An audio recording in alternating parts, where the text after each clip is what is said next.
We're back. We're back. We're back. We're back. We're back. We're back with serenity before sunrise. Yeah, a bit too early for all of that. No, it's not. It's never too early to have a little dance party. So go ahead, dance, wake up, shake it off. Whatever it is you do to wake up, wake up. Or if it's before bed and you're trying to journal, my bad.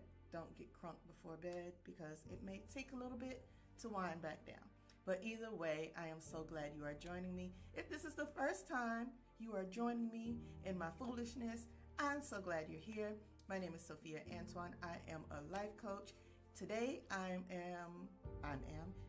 today I am, and I will be tomorrow and for the rest of time that God gives me breath, a life coach that is doing journaling. I do motivation. I do relationships, group coachings, all that good stuff. But that's not why you're here. You're not here to hear all about me, right? We're talking about trust today. Trust, trust, trust. Today we're talking about acknowledging that there are limits on your trust and that there's a bit of fear mixed in. So I'm going to start with my notes. And here goes. I've got my notes, my handy notes. And these are long notes too. Hopefully it doesn't take me that long to read. But after the notes, we'll talk about it, chop it up, make sure it makes sense, give you your prompt, and you will be on your way. So there are many limits to trust. Confronting those limits will take courage and bravery. And because you showed up for day three, I know you got courage and bravery on lock. You do. Trust me, you do. Trust me? Do you? Yeah, because you're watching, right? You trust me. I know you do. So anyway, it starts with admitting your biggest fear is rejection. Nobody likes to be rejected. It don't feel good at all. That's why you go to great lengths to hide your true self, hide your feelings, hide your wants, hide your needs, because you think people won't understand or they just don't want to give them to you, right? If you are afraid to show someone your authentic self, this is authentic wellness. So we're learning to be one with that. And other people are just going to have to accept it or speed on before they get peed on. Yes, I said it. It's from the 90s, but I said it. It's okay. All right. I'm getting a little too aggressive. I understand. So another big fear for people who have limits on their trust is self-doubt. Most people are taught as children that you should be honest, keep your word, and follow the golden rule. Yes, treat others how you would want to be treated. The problem is, people who don't do those things seem to be winning. Another cause of early fears of mistrust is being lied to by your well-meaning guardian. So it could be your parents, foster parents, people who cared for you, aunts and uncles, whomever. For instance, your belief in the Easter Bunny, Tooth Fairy, or Santa Claus. When you found out they weren't real, or only as real as your parent or guardian is real, it probably hurt. I can guarantee your first feeling was not relief. It was probably disbelief, then betrayal.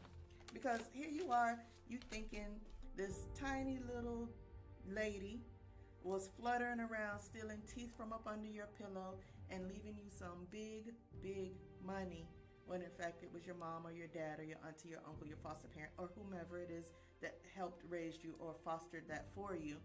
And you're like, bruh, it's only you. You could have just told me. I would have snatched the tooth out and gave it to you if I knew you was going to give me a 20 spot. We could have made this much easier and not kept up with the charade. In regards to Santa Claus, a lot of people do that with Santa Claus.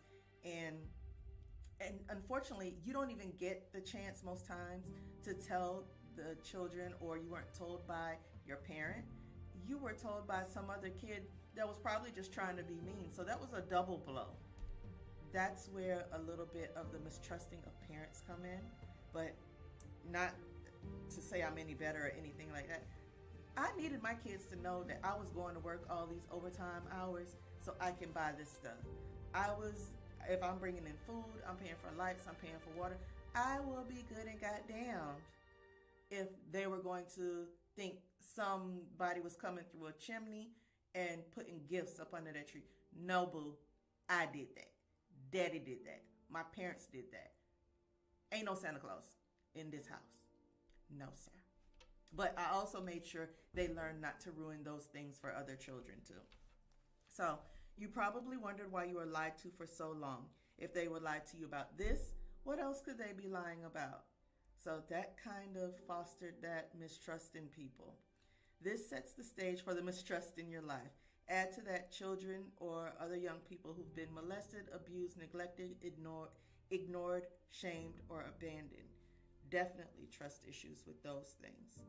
Remember when we discussed cognitive distortion? So that was a few weeks ago.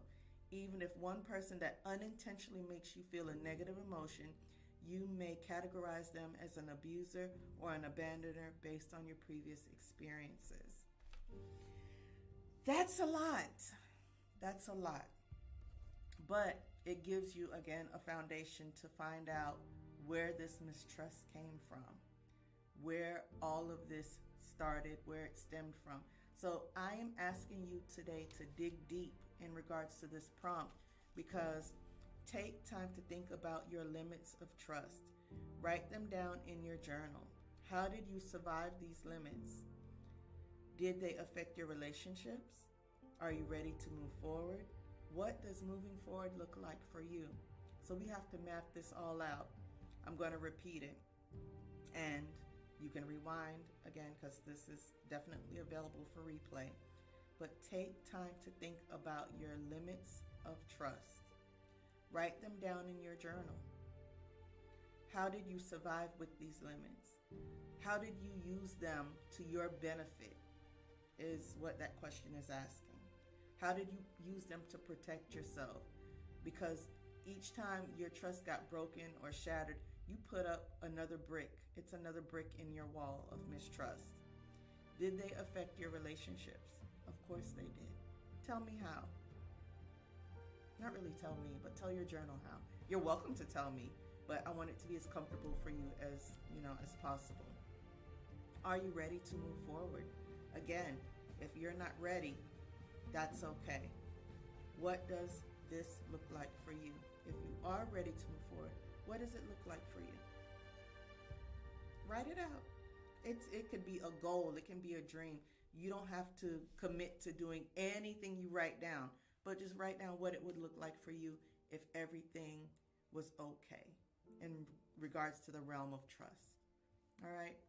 Please feel free to reach out to me. You can DM me on whatever platform you're watching this. You're more than welcome to go ahead and send me an email. You can send me a text.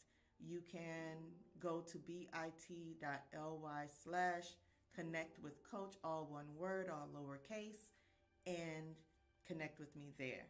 All right? So I'm hoping you have a wonderful, wonderful day.